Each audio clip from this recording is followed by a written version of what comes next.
নমস্কার আমার প্রিয় বন্ধুরা, কেমন আছো সবাই? আশা করি যে যেখান থেকেই আমার ব্লগটা দেখছো প্রত্যেকেই সুস্থ থেকো এবং ভালো থেকো। তা এখন চলে এসেছি, দেখো আমরা মহালক্ষ্মী মন্দির। এই মন্দিরে আমি এর আগে যখন এসেছিলাম খুব ভালোভাবে আমরা পুজো দিতে পেরেছি, কিন্তু এবার জানো তো মনটাই আমাদের খারাপ হয়ে গেল। আমাদের সাথে যে ভুল হয়েছে, তোমরা যদি কখনো বম্বে ঘুরতে আসো আমাদের মতো এই এত বড় ভুলটা তোমরাও কিন্তু করো না। তা আমি বলছি তোমাদেরকে কী ভুল আমরা করেছি। তা বাসে এখানে বম্বেতে একটা খুব বাজে নিয়ম, তুমি যেই বাসই বুক করো না কেন ওরা একটা টাইম দিয়ে দেবে, মানে 10 মিনিট। কিন্তু এখানে কোনো মন্দিরে গিয়ে সেই 10 মিনিটের মধ্যে তুমি কখনো কোনো দর্শনও করতে পারবে না। আমরা মহালক্ষ্মী মন্দিরে আমি তো এর আগে এসে আমি অনেকবার দেখেছি, কিন্তু আমার 3 মেয়ে এই প্রথম এসছে।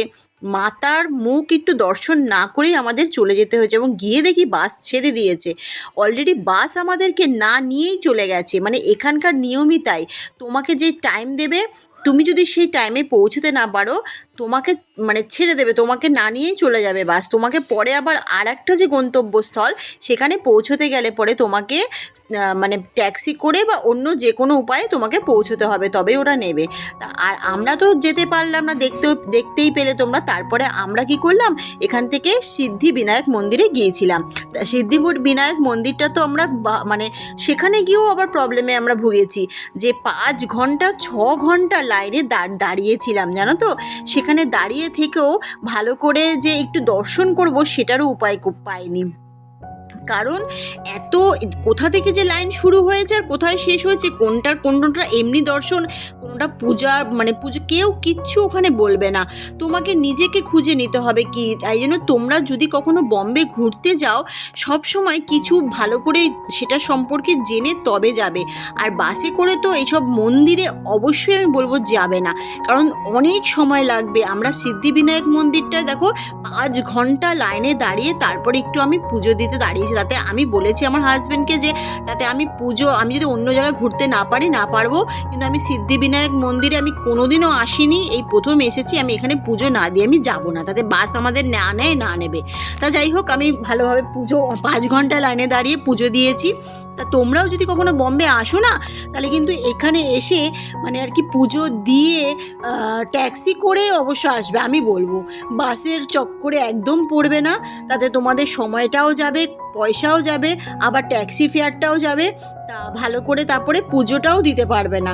আর যদি নিজে কোনো ট্যাক্সিওয়ালাকে বলবে সিদ্ধিবিনায়ক মন্দিরে, অবশ্যই সে পৌঁছে দেবে ভালোভাবে এবং খুব কম খরচে, এবং অনেকটা হাতে সময় নিয়ে যাবে, যেই সময়টা আমরা না নিয়েই চলে গিয়েছিলাম। তা বোকামিটা করেছে, এই বোকামিটা তোমরা কখনো বম্বেতে ঘুরতে আসলে করবে না। আর এই হসপিটালটা দেখো, এটা রাজেশ খান্না এখানেই নাকি ভর্তি ছিল। আর এই দেখো তোমাদেরকে আরেকজনের বাড়ি দেখাচ্ছি, শাহরুখ খানের বাড়ি। এই বাড়ির সামনে অনেকক্ষণই দাঁড়িয়েছিলাম আমরা। এই যেদিনকে এসছিলাম বাসে করে, মানে সেদিনকে আমরা ঘুরিনি, পরে আমরা আর একদিন এসছি।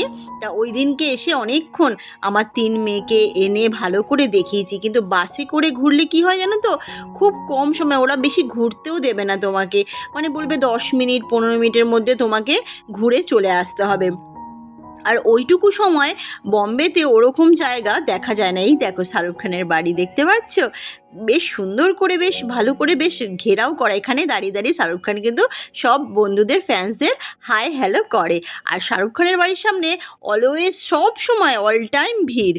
আমরা তো যখন গিয়েছিলাম পরে আর কি, তখন প্রচুর ভিড় ছিল। আর চলো আমরা এবার হোটেলে চলে এসেছি। এই দেখো আমাদের এই হোটেলটা আমরা বুক করেছি, খুব কম রেঞ্জের মধ্যে এই হোটেলটা আমরা পেয়েছি, আর ভীষণ সুন্দর।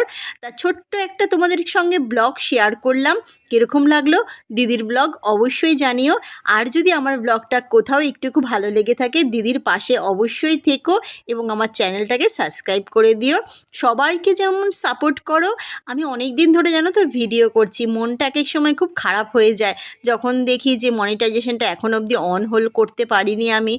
বড় ভিডিওটা আমার অনেক দিন আগে থেকেই দেওয়া উচিত ছিল, আমি দিতে পারিনি। যাই হোক, সেটা আমারই ভুল। কিছু না জেনে বলো তো, মানে কিছু চ্যানেল খুলে ফেললেই কি আর হয় বলো, অনেক কিছু মানে শিখে, মানে পরবর্তীকালে খোলার পরে অনেক কিছু শিখেছি আমি। যাই হোক, তোমরা একটু পারলে সাপোর্ট